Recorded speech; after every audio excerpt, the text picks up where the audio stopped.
देखिए, तो हम डिस्कस कर रहे थे डिविजनल स्ट्रक्चर। बेटा, वो ऑर्गेनाइजेशन जहाँ पर हम डिवीजन करते हैं on the basis of products, ऐसी ऑर्गेनाइजेशन जो स्ट्रक्चर फॉलो करती हैं वो डिविजनल स्ट्रक्चर कहलाता है।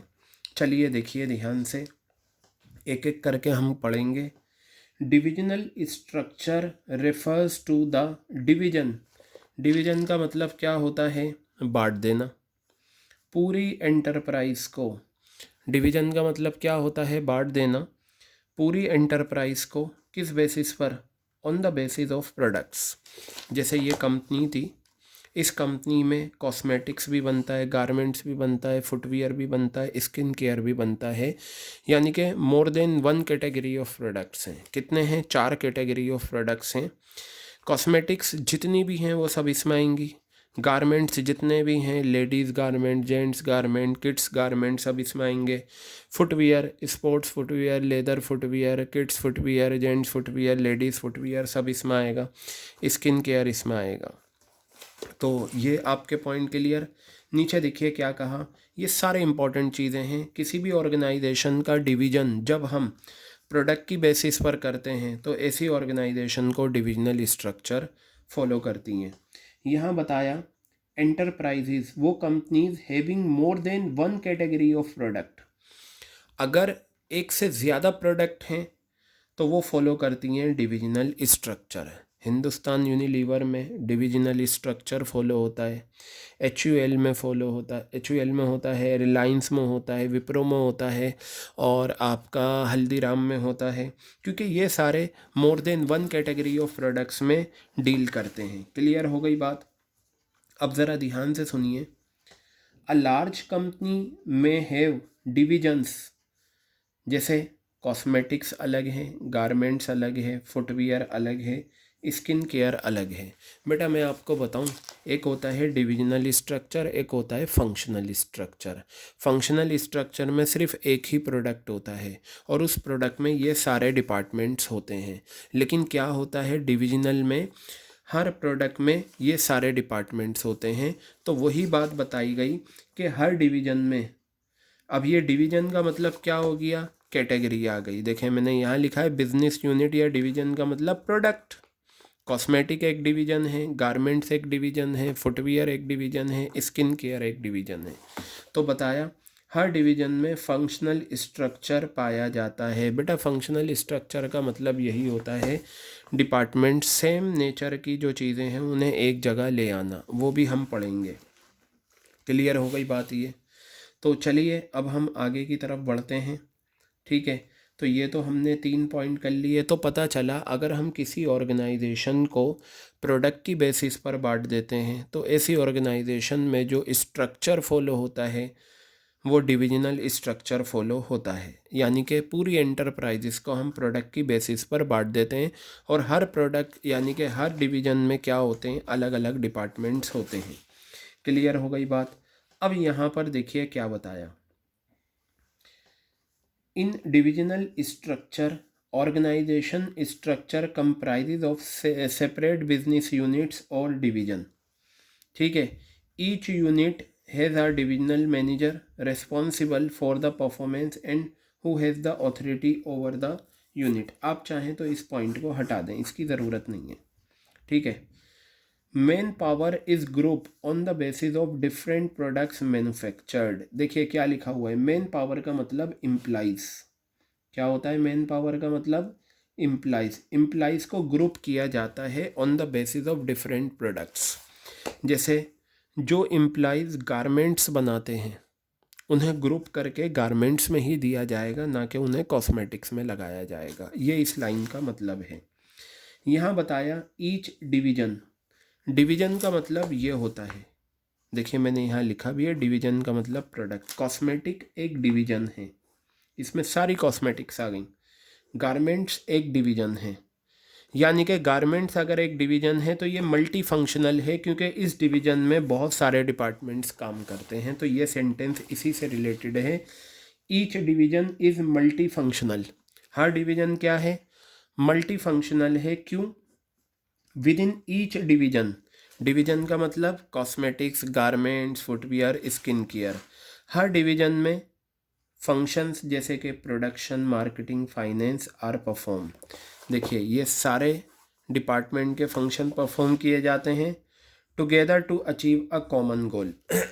इन्होंने ये कहा कि जो डिवीजन है ना, ये स्किन केयर, कॉस्मेटिक्स, फुटवियर, ये सारे ये मल्टी फंक्शनल है। क्योंकि हर डिवीजन में बहुत सारे डिपार्टमेंट्स होते हैं जो काम करते हैं। तो ये पॉइंट याद रखना कि किस तरीके से डिवीज़न मल्टी फंक्शनल है। तो आप ये कहेंगे कि हर डिवीज़न में बहुत सारे डिपार्टमेंट्स काम करते हैं।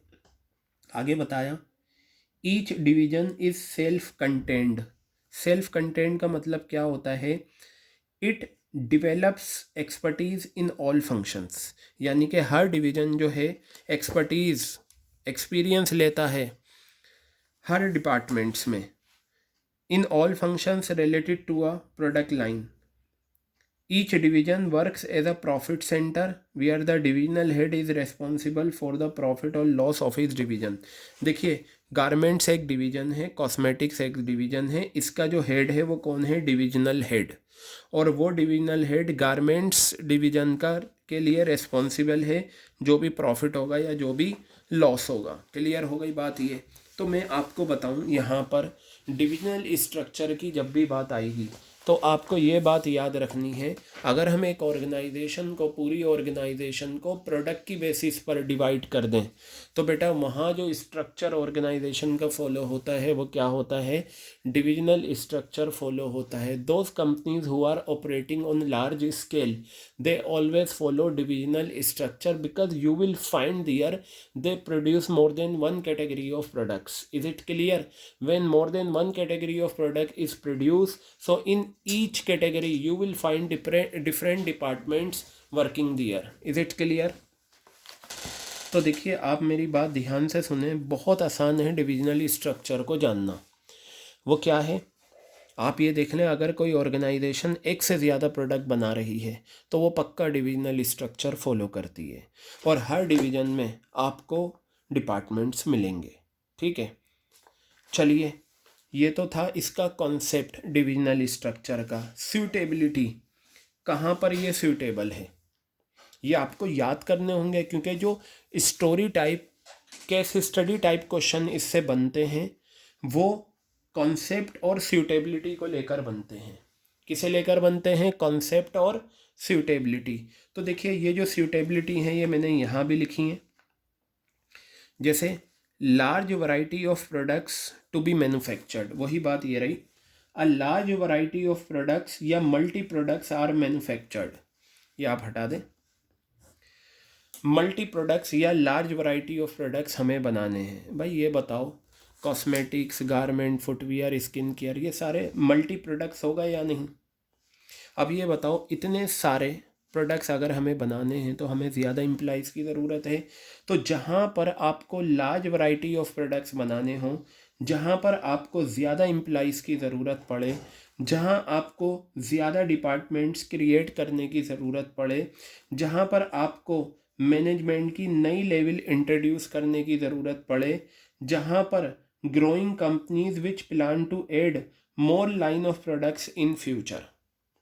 मोर लाइन ऑफ प्रोडक्ट्स का मतलब cosmetic, garment, footwear, skin care, ये बहुत सारी हो गई, इनमें एक आध और हो जाएगी तो वो मोर लाइन ऑफ प्रोडक्ट्स कहलाएंगी। तो बेटा ये 5 पॉइंट आप याद कर लेना अच्छे से।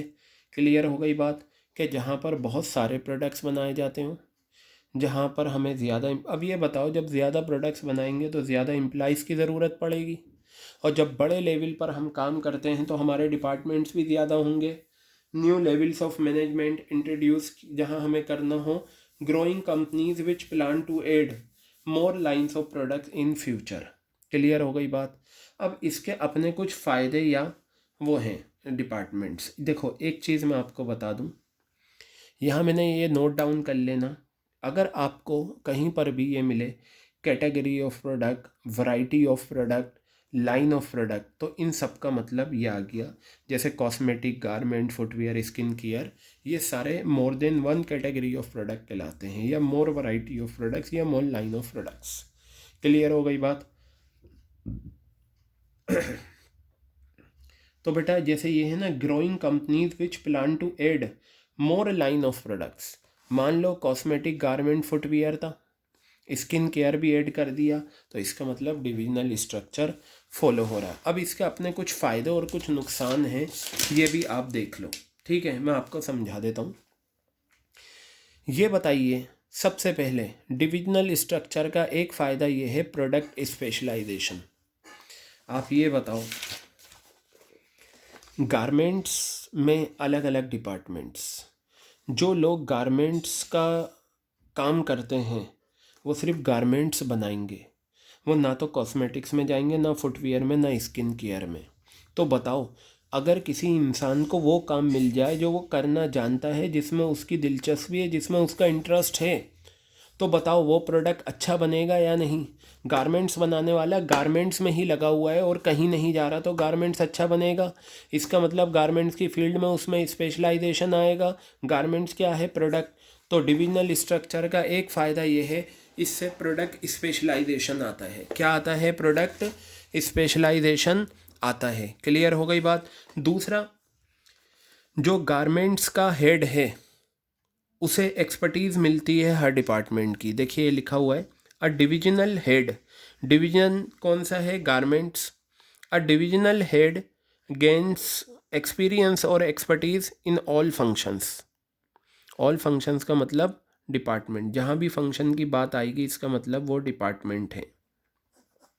सारे डिपार्टमेंट में उसे एक्सपर्टीज़ मिलती है पर्टिकुलर प्रोडक्ट से रिलेटेड। जैसे गारमेंट्स एक प्रोडक्ट है और गारमेंट्स में बहुत सारे डिपार्टमेंट हैं, तो इस डिपार्टमेंट का जो देखो गारमेंट्स का है ना, गारमेंट्स डिपार्टमेंट का एक हेड है जिसे डिविजनल हेड कहते हैं, और इसे एक्सपीरियंस मिलता है, एक्सपर्टीज़ मिलती है हर फंक्शंस की। जैसे गारमेंट्स में बहुत सारे फंक्शंस हैं, प्रोडक्ट डिपार्टमेंट, फंक्शन को बेसिकली डिपार्टमेंट बोलते हैं। तो बताया, product specialisation helps in the development of skills in a divisional head. Product specialisation से स्किल्स आती हैं डिविजनल हेड में। क्लियर हो गई बेटा बात। अब हम बात करते हैं किसकी? अकाउंटेबिलिटी की। ये रहा अकाउंटेबिलिटी।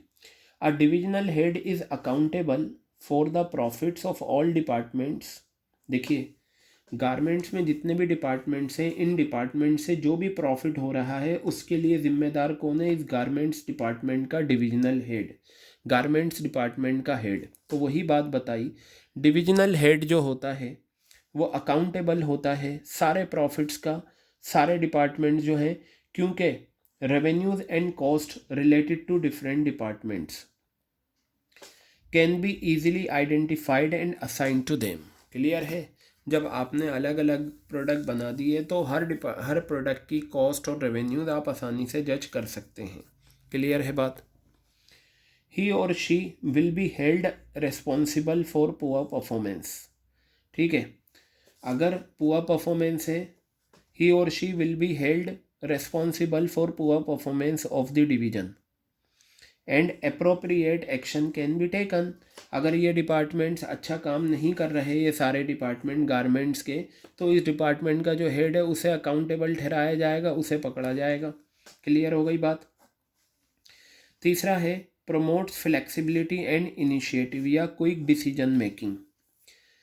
अब ये बताओ, गारमेंट्स वालों को अपने डिपार्टमेंट से रिलेटेड डिसीजन लेने, ना यहाँ जाना, ना यहाँ जाना, यहाँ ना, तो डिसीजन मेकिंग क्विक होगी या नहीं? ईच डिवीजन फंक्शंस का मतलब काम करता है, हर डिवीजन काम करता है ऑटोनोमस यूनिट। ऑटोनोमस का मतलब बिल्कुल फ्री, किसी का मतलब गारमेंट्स में कॉस्मेटिक का कोई दखल अंदाजी नहीं है। तो ये जो डिवीजन की बात आई है, इसका मतलब ये जो अलग अलग प्रोडक्ट हैं ये डिवीजन है। फंक्शंस का मतलब एज ए वर्ब यूज़ करा है फंक्शन को, काम करता है ऑटोनोमस यूनिट बिल्कुल फ्री होकर, which leads to faster decision making. Clear हो गई बात। Growth and expansion.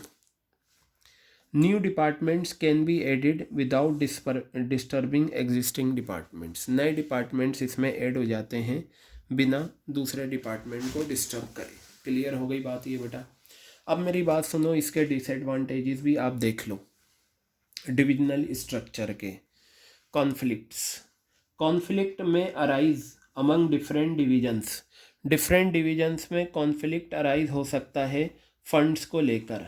अब ये बताओ, एक कंपनी है, उसमें ये चारों डिपार्टमेंट्स हैं, इन चारों डिपार्टमेंट्स में आपस में कॉन्फ्लिक्ट हो सकता है फंड को लेकर। ये कहेगा मुझे ज़्यादा फंड दो, वो कहेगा मुझे ज़्यादा फंड दो। तो ईगो को सेटिस्फाई करने के लिए हर डिपार्टमेंट क्या करता है, ये चाहता है कि उसे अपने डिपार्टमेंट के लिए, अपने डिवीज़न के लिए ज़्यादा से ज़्यादा रिसोर्सेज मिले। कॉस्टली, हर डिपार्टमेंट को मेंटेन करने पड़ते हैं सारे रिसोर्सेज और सारी टाइप की सर्विसेज, ठीक है। इससे क्या होता है, डुप्लीकेशन ऑफ एफर्ट्स होती हैं, जिससे ऑपरेटिंग कॉस्ट बढ़ जाती है। थोड़ा है नैरो फोकस, गारमेंट्स वाला सिर्फ अपने गारमेंट्स के बारे में सोचता है और एज ए होल ऑर्गेनाइजेशन के बारे में नहीं सोचता, इसलिए कहा गया कि ये क्या है, नैरो फोकस है। मैनेजर्स जो होते हैं हर डिपार्टमेंट के, वो फोकस करते हैं अपने प्रोडक्ट पे without thinking of rest of the organisation. Garments जो हैं, गारमेंट्स वाले अपने ही डिपार्टमेंट्स के बारे में सोचेंगे, दूसरे डिपार्टमेंट के बारे में नहीं सोचते, ऑर्गेनाइजेशन के एज अ होल बारे में नहीं सोचते। Ignoring organisational interest, divisional heads gain full autonomy. Cosmetics का जो हेड है वो डिविजनल हेड है, गारमेंट्स का हेड डिविजनल हेड है, फुटवियर का डिविजनल हेड है। इनके पास फुल आज़ादी होती है, ऑटोनॉमी का मतलब freedom. They supervise all activities related to their respective divisions, so they may gain power and ignore organisational interest, ठीक है। तो बेटा ये था आपका डिविजनल स्ट्रक्चर। डिविजनल स्ट्रक्चर को समझने का सबसे आसान तरीका ये है, ऐसी कंपनी जहाँ पर हम पूरी ऑर्गेनाइजेशन को प्रोडक्ट की बेसिस पर बांट दें, तो ऐसी ऑर्गेनाइजेशन को हम क्या बोलते हैं, डिविजनल स्ट्रक्चर बोलते हैं। क्लियर हो गई बात ये। तो बेटा ये था आपका डिविजनल स्ट्रक्चर। नेक्स्ट रिकॉर्डिंग में मैं आपको बताऊंगा फंक्शनल स्ट्रक्चर, जो ये पार्ट है। फिर आप फंक्शनल और डिविजनल दोनों को मिलाकर चेक करना, दोनों के डिफरेंसेस आप देखना, ताकि वहाँ से आपको इसकी और अच्छी नॉलेज मिलेगी।